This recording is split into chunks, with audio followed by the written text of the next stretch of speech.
Hello and welcome everyone to another episode of Align. And today we have a very, I would say, popular topic, mostly behind closed doors. And I thought, who better to bring on than Chuck? Chuck would love to hear a little bit more of your background too. But now that you're in the coaching world, and these are also the common themes that you hear about intimacy and sex, would first love to hear a little bit of your background of your work and your previous life and what kind of moved you over to the coaching side. Yeah, thanks, Jess, and thanks for having me. It's an honor to share this space with you. So, for about a quarter of a century, I was a financial advisor, and several years into that career, in my late 20s, I went to my managing partner to quit because I really had a passion, not for finance, but rather for really more the life stuff. And I told him over lunch I wanted to be a life coach, and he was a better sales guy that day than I was, and he convinced me, oh, you should stay and you can build this organization, you can coach people. And I ended up doing that. I stayed, and in my 30s, I really enjoyed the career because that's what I was doing. I was coaching my clients, I was coaching the advisors that I would bring into the industry. And then my 40s, we had grown to a point where it was just, it was a lot more compliance and management, and and a lot less coaching. And so at 47 years old, 6.5 years ago, I retired from the industry, took some time off, unplugged, and a few months later started a coaching career. And so that's what I'm doing now, is really helping entrepreneurs, advisors, and other coaches go from what I like to call fragmented focus to single-minded pointedness, so they can show up as their best self in every area of their life. I love it. I love it. And especially, first want you to kind of walk everyone through the type of people that you coach in terms of their personal life.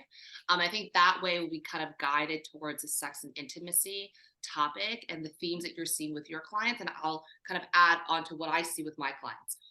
Yeah, for sure. So I've got two types of clients, two types of interactions. I've got the individual clients I work with. The average length of time is probably around 3 years that I've been working with my clients. I've got, I think, 28 clients that I work with, and typically they're successful entrepreneurs. The majority of them, probably 80%, are married. They're in relationships. um, they probably wouldn't describe, the majority of them, as, whenever we met, as, hey, I've got amazing relationships. They would say, I've got good or not so good relationships. And then I've got a couple of hundred people that I work with in more of a group setting, and that doesn't have as much opportunity to dive in as deep, Hmm. because they are large groups, and it's more of sharing on let's say surface level topics like making more money and being more successful. Got it. Super helpful. So I would say, yeah, you mentioned the ones that you dive deep on. Most of them are in relationships, married. On my end, I would say a client that their youngest guy I coach is like 37, 38. Oldest person is 62. So big range. Pretty Hmm. split between male and female, but I would say it's more 60 male, 40 female.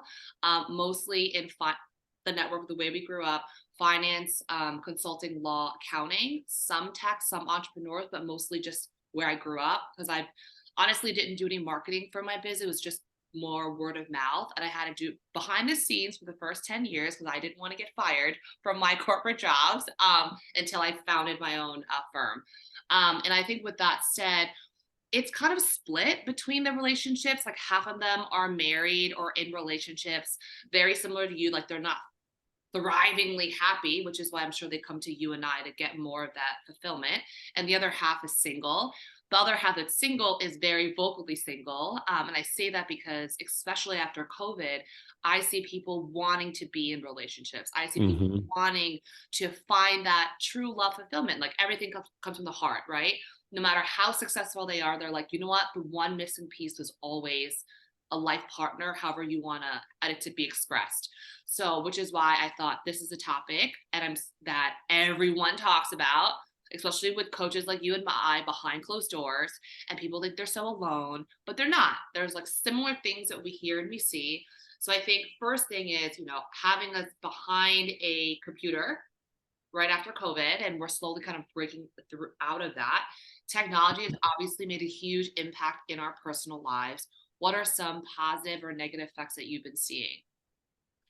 Um, the the positive effects that I've been seeing is that people are having that quote desire, and they're sharing it more to find the one, right? To Yeah. find that life partner. Um, I think an interesting take that I have on that, and I'm certainly not the first one to have it, but I love sharing this with people that say that they want to have the one, or they don't think they're with the one, or right? And so I think that that desire to find the one or to be with the one is actually, I think that's our desire to find ourselves and to find our own internal divinity. Yeah. And whenever we find, so the positive is people are waking up and saying, "Oh, I want to find the one." Well, who's the one, or what's the one? Well, the one is right inside, I think. And one of the big challenges why people quote get the wrong person, or have the wrong partner, is because where they are isn't where they really want to be. And Mhm. so they kind of drop anchor or find someone that's vibrating at a similar level to where they are. And then they find that person and realize, boy, this is not where I want to be. I'm still looking for the one. Well, the one is inside.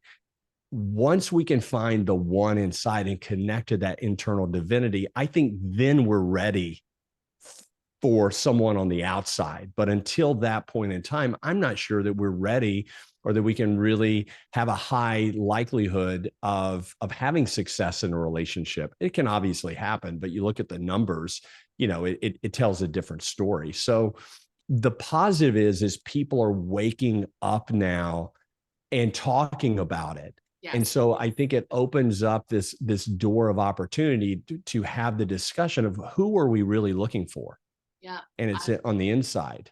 Well, I'll hit pause there, and then I'll share with you the negative maybe. Yeah, I couldn't agree more. And I would say the waking up element, listen, technology is how you use it. But in social media, you see a lot because collectively we're waking up.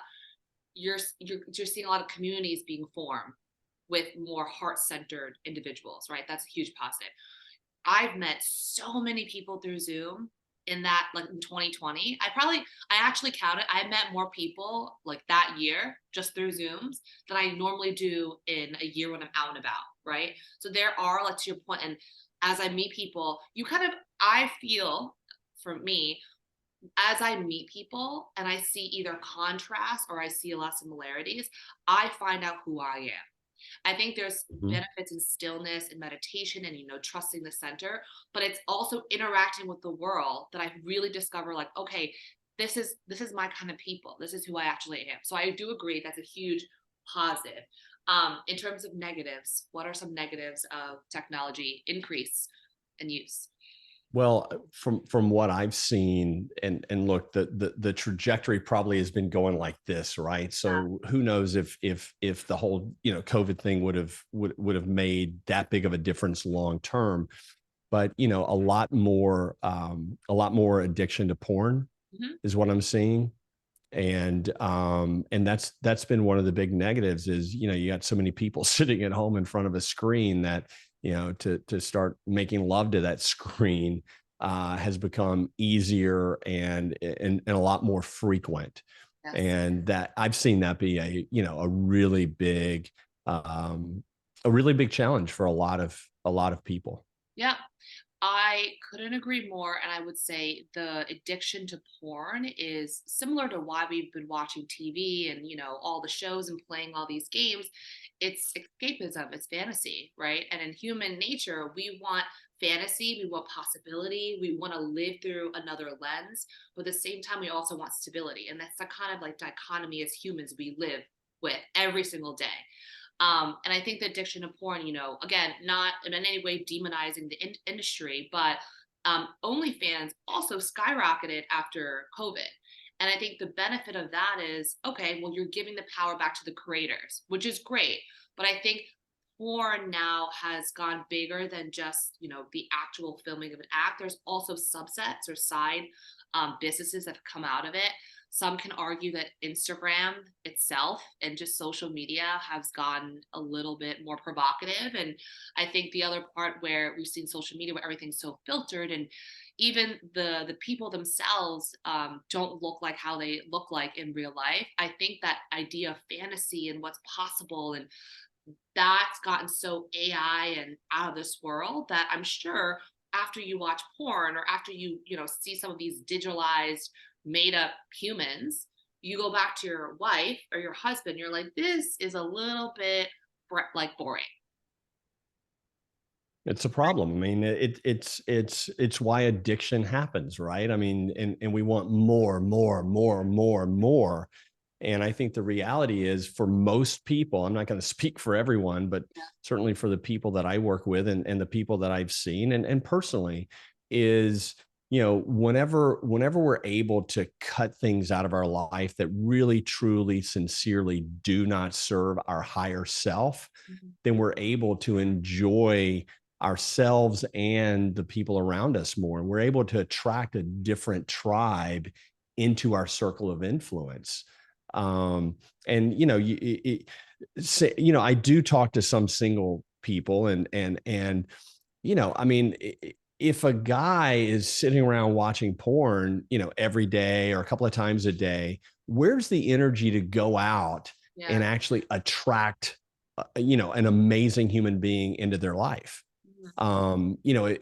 If a husband is watching porn a couple of times, where's the energy for his spouse? It's an energy drain. And so I've seen a lot of people that have just their energy has been going down, down, down, down, down because of this release that they have with pornography and the computer screen and inanimate objects, and Right. it's all this stuff, right? And so it's been a big, big challenge for a lot of people. And it's, I mean, certainly men are a big part of it, but I mean, a lot of the women I speak to, yeah, it's not a man thing. It's a human thing. Yeah. And there's a big opportunity for growth, just like with any addiction, anything that we're Yes. doing that doesn't serve us. Whenever we do what it takes to move past it, there's a whole new opportunity that exists out there, and it's a beautiful opportunity. Yep, I couldn't agree more. I think some of the way it depends. I'm sure for you too. The advice or the coaching I give for every person is different, but one I think common theme I always remind people with, to your point, any addiction doesn't have to be for porn, right? It may give you the short term gratification, but ask yourself where you really want to be in a year, 3 years, 5 years, right? Is this addiction, this time spent, this energy spent going to get you closer to where you actually want to be in 1, 3, 5 years, right? And imagine the pain you would actually have because it gets magnified every day, right? What it's going to be like in 1, 3, 5 years, and have them sit through the negative consequences of this bad, you know, addiction of whatever it may be.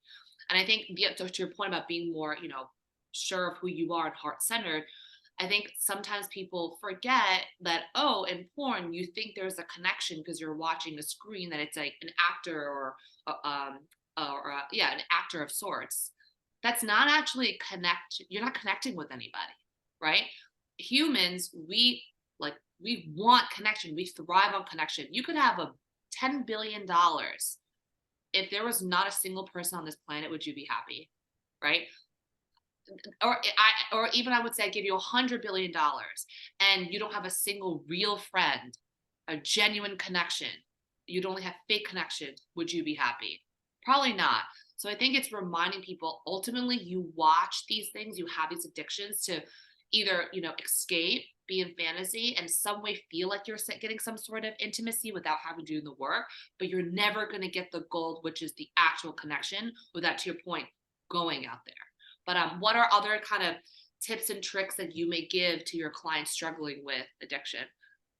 Well, a tip, if you will, is to sit back and think about, especially if you're in a relationship. Yeah. And so anytime that there's a barrier in a relationship, a level of dishonesty or hiding something, that's an energy drain.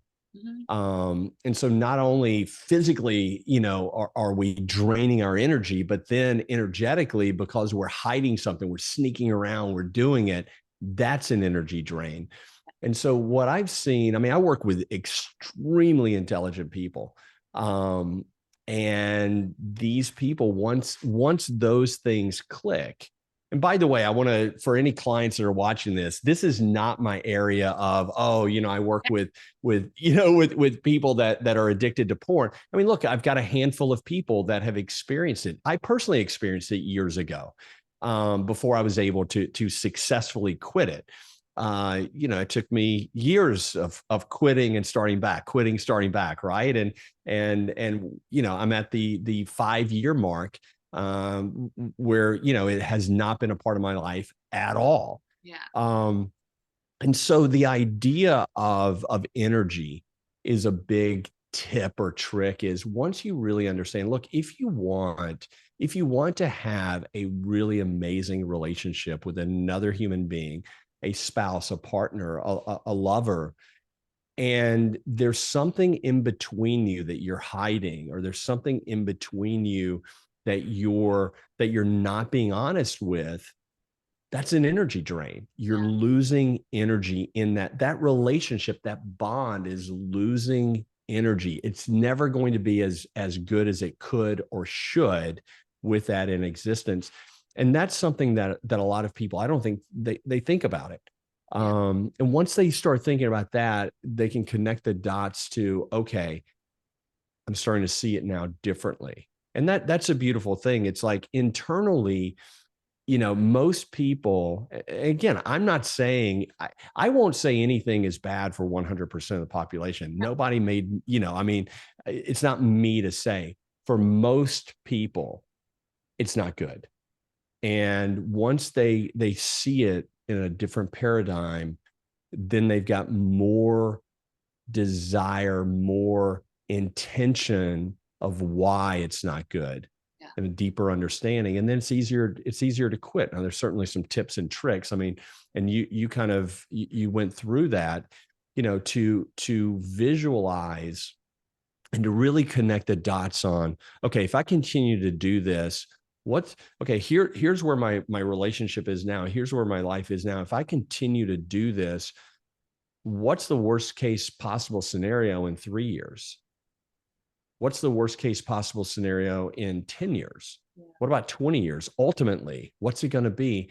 And, Tony Robbins, had a something that he called the Dickens pattern. I don't know if you've ever heard of it or you're familiar with it, but it was this amazing thing where he would walk you through. It's all it is a guided meditation, but it's a guided meditation to take something that you're doing that no longer serves you, and to walk through and go in the future and say, what's the worst case possible scenario, and feel those feelings.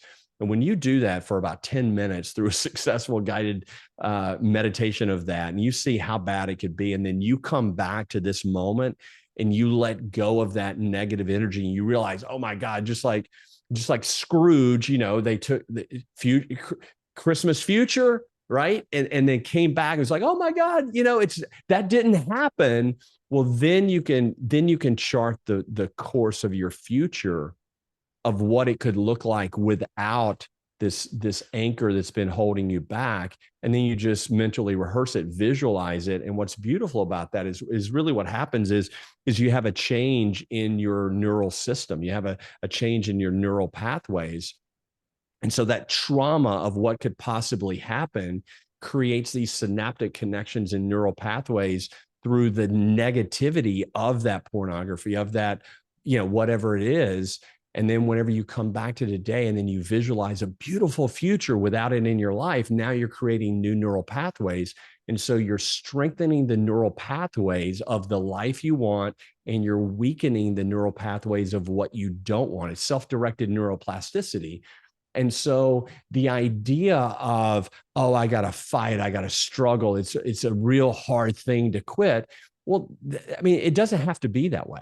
There are ways that, just like an example of what I just described, there are ways to change that behavior, to change that desire. And it's not something that comes back and forth, back and forth. It's something that's gone forever because you change your neurology, you change your biology, you change your chemistry, you changed your brain, you changed your body. And that's a big tip or trick Yep. for people that really want to, to get rid of something that no longer serves them. Yep.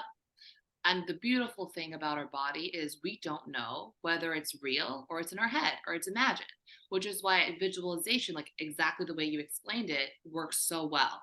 You don't have to go through a burning house to know that would be a traumatic event, right? But it's a way for you to future put yourself in the future and pick the future, the reality you actually want to live by creating that reality now. So I love that. And we've also mentioned, a bit about the relationship element. Um, I love how you put it when you're hiding, not just the element of you watching it, right? You're also draining the energy when you're hiding this thing. I see a lot of fear of intimacy, or when I say intimacy is into me, I see, right? Into Mm. you, I actually see myself. So what are some, things that you're seeing in with your clients and the people that you serve? The fear of intimacy, anything that comes to mind? Yeah, I think, and they're all interconnected, right? Yeah. And so the fear of, am I good enough? Am I worthy? Do I have what it takes? I mean, that's part of it for most of us. And I'll be the first to raise my hand. That's something that we have lived with for most of our lives. And so the idea of the fear of intimacy, it's really on one level, and this is what I see a lot, is it's the fear of being good enough and being worthy.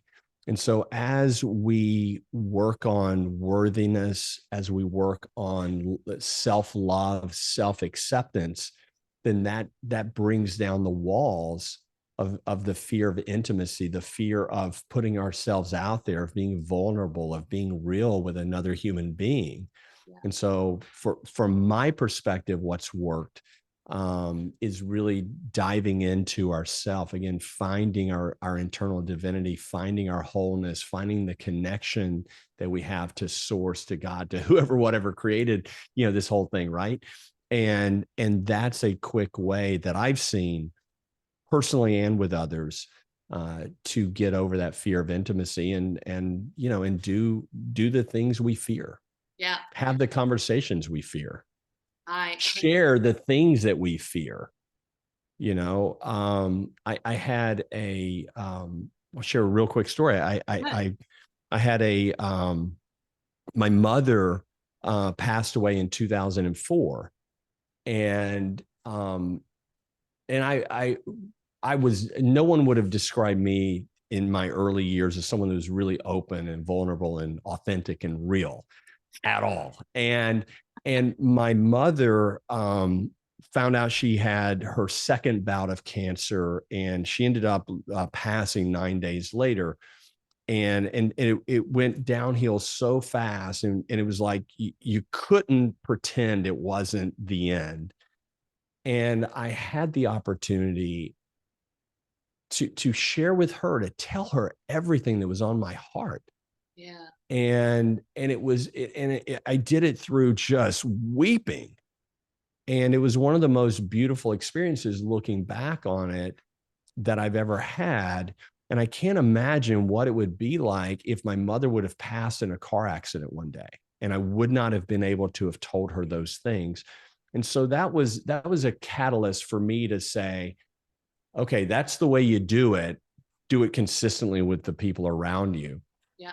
And I think my point there is when we share things that's in our heart that we reflect upon, or maybe we pull out of ourselves by saying, hey, if I knew today was my last day, what would I tell my spouse? What would I tell my husband, my wife, my mother, my father, my brother, my children, my best friends? What would I tell them? And then proceed as if today was your last day. That's another way to overcome this fear of intimacy, this fear of being vulnerable, this fear of being real, this fear of being not good enough or unworthy or lacking wholeness. it's, do the things you fear and the death of fear is certain. I'm not sure who said it, but I've heard it my entire life. And I think it's true. Yeah. I love that. I couldn't agree more with intimacy being a fear of honestly yourself, like you're not good enough. And I think back, it's, especially the way we grew up in the industries we grew up, hyper competitive. And you live in Miami, you live in Florida, I'm in New York, very, high charging, more masculine energy states that we're told growing up, you're only as good as your success, the money you make, maybe the types of people you're associated with. We're all about accolades and awards. And growing up, we had to fit in this certain mold to be loved, or we thought so, Hmm. be loved, to be Hmm. worthy. Hmm. And I think now our job as we're adults is unlearning all the lies. Like That's right. we've been worthy since we stepped on planet Earth. You look That's at right. little kids, right? They weep, they cry, they do what you still love them. They're so cute, right? And over time, we just train these little kids to become, in a way, of a machine where it's going, it's achieving, it's buying, buy that thing, especially live in America, consumerism. That this whole point of intimacy we've lost because we're so scared to show who we really are. When ultimately, the authentic, like the bare bones you, is the most love. People love vulnerability. No one loves perfection because perfection is not relatable, right? How many people have you met when they told a very, happy or sad story that you can bond to? It's that connection that creates that intimacy. And you can only connect when you put those walls down in terms of, self-worth as well. So I That's couldn't right. agree more. I think it's a work of going in and just knowing in your core, you breathing, you having a heart, you having a unique mind. Even like if you have siblings, like I have a sister, we could not be more different. Like I'm not sure how we have the same mom, like we have similar values, but like we are totally different. So even if you grew up in the same household, you are you, and that's what makes you worthy. And That's that's right. enough. That's enough. That's Um, right. were you gonna add to that, Chuck? Were you gonna add to that, Chuck? I feel like you were gonna say, No, okay. no, I was just I was giving the amen from the crowd. That's right. I mean, amen. Hallelujah. Yeah, you preach, preach, Jess, preach. We need a hundred freak percent. button. I love that. But I think back to the intimacy element, and more I would say the physical element of relationships. We've talked about this where a lot of people are not being pleased or pleasured in the Yeah, bedroom, but they're yeah, not speaking out. And then yeah, the second element is there's an element of shame. I think I see a lot with the guys and gals who are single. There is an element of waking up, being your authentic self, wanting to find the one.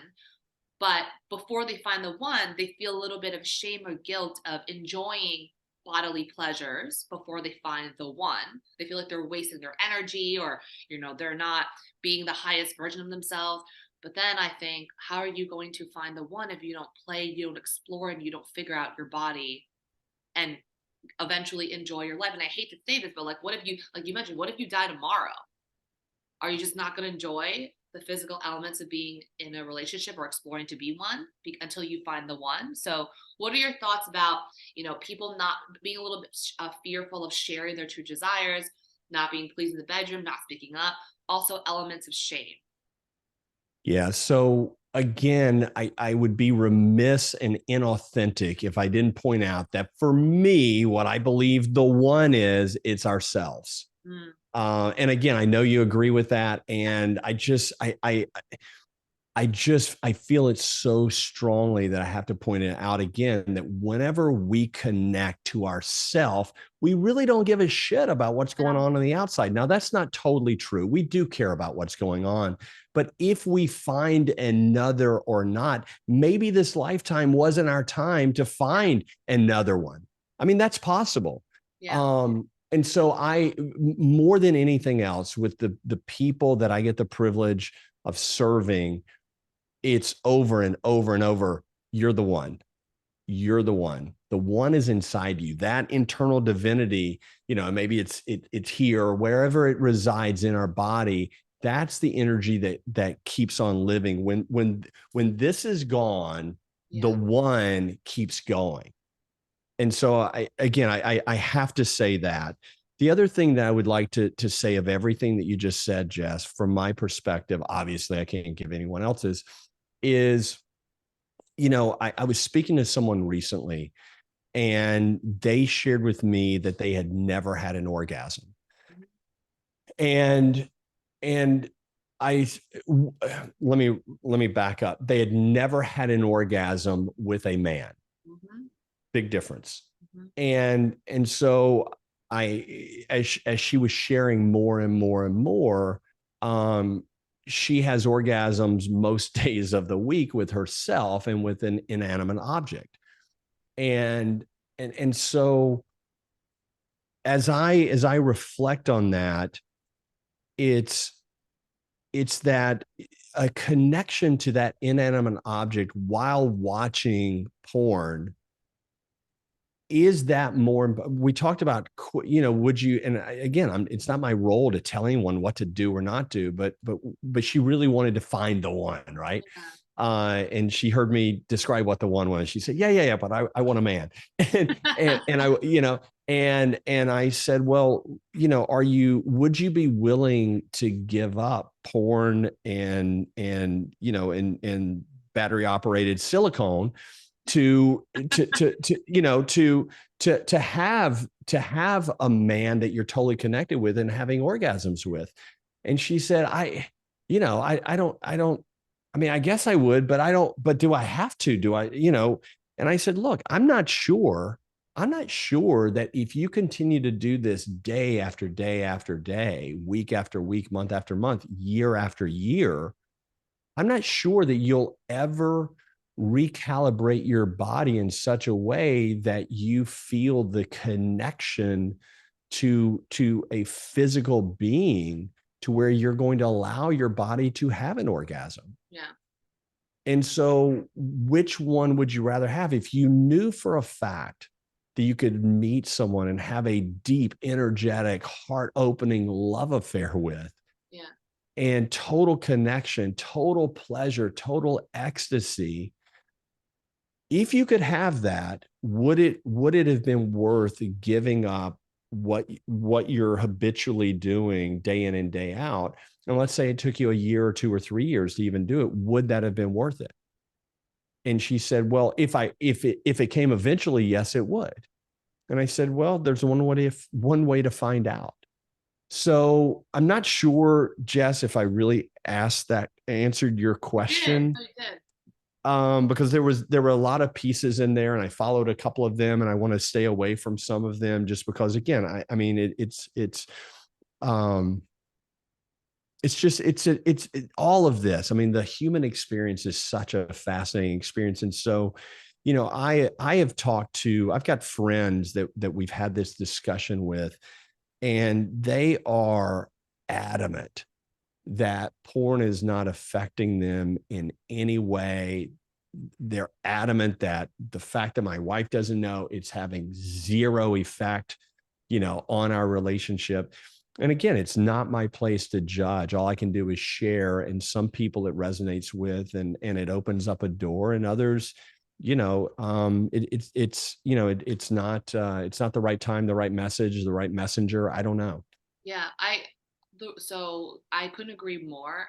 The reason why I started this podcast was because a lot of times people come in private to me about things that they think they're so alone in, and I just want to make Mhm. people feel like you're not the only one going through it. That's right. Secondly, is I have zero desire. I don't do any paid marketing. I have zero desire to blow this thing up. I'm looking and I'm seeking the people who can benefit and resonate, like the super fans who love this stuff. They get it, right? And you're right. There'll be a lot of people who don't, but I'm not serving you, right? So I think I really appreciate you saying, like, this is my perspective. Obviously, that I'm not telling people what to do, but I think you sharing your perspective, someone's going to pick this up and say, I never thought of it that way. I never thought maybe my porn or using an objects were going to hurt my potential in the future, right? These are just ideas to implant in someone's mind, and I love Right. that. And another step to it, when you mentioned that conversation, when you said, "Hey, a woman told me she's never had orgasm from a man," I was like, Chuck, I know it's sad. A lot of women have never had an orgasm from a man. And when I talk to these women, I'm like, okay, what's going on? Because clearly you can when you're alone.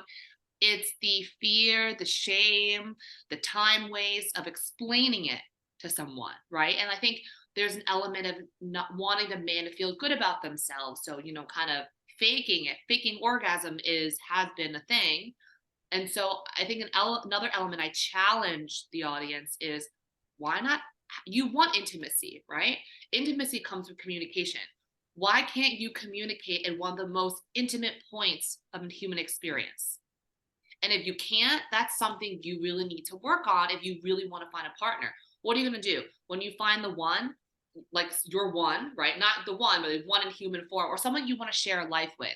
You Hmm. can't talk to them about the most intimate elements and what gives you the most pleasure. And again, it goes back to the idea of self-worth. Like, am I worthy enough to share my experience? Am I worthy enough to deserve an orgasm? Yes, you do.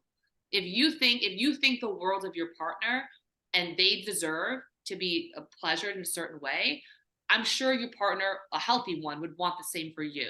So I think it's just an encouragement of, it's okay to speak up. It's okay. You're not going to get what you want until you vocalize it and put it out there.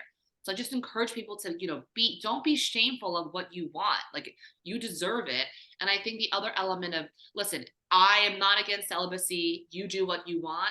But I've seen a lot of people where they want to be celibate because they're so woke, and they want to protect their body and their energy. But at the same time, you can tell they want certain things and there's a shame behind it. I always say, personally, my perspective, if you have a desire and it doesn't hurt other people, it's just your desire, your calling, there's a reason why it's in your heart. You want it. The future version of you wants this thing. So instead of feeling shameful for having the desire, like, lean into it, explore it, get to know it. I think it's back to like self-worth.